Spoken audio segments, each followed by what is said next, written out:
ভিক্ষুক রাস্তা দিয়া যায় আর জমিদারের পুত্র বধূও যায়। একজন সামনের থেকে আসতেছে, একজন সামনের দিকে যাইতেছে।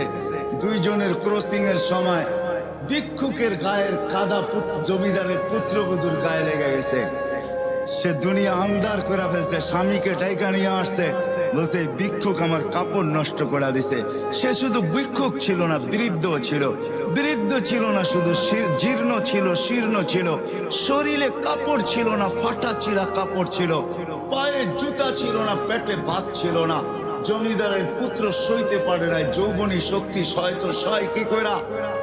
তার স্ত্রীর গায়ে ভিক্ষুকের কাদা, বস সমগ্র শক্তিকে হাতে জমা করা, একত্র করা বৃদ্ধের গালে বসায় দিছে। বৃদ্ধ কিচ্ছু বলে নাই, শুধু উপরের দিকে তাকায় দুই তিনটা শব্দ উচ্চারণ করছেন। শব্দগুলা হলো ইয়া মাল্লা তারা হলো ওয়ুন, ও আল্লাহ চোখে দেখা যায় না, ও তারা কুল্লা শাই, তুই সব দেখিস। ফারা তারা মা বি, তুই কি দেখিস না আমার সাথে কি ঘটতেছে? এটা কি দেখিস না? বলতে দেরি যুবক, মরতে দেরি হয় নাই। জমিদার চলে আসছে, প্রতিশোধ নিবে। বৃদ্ধের একদিকে মুস্কি হাসি, একদিকে বলতেছে প্রেমের খেলা এমনই হয়। জিজ্ঞাসা করছে কিসের প্রেমের খেলা রে?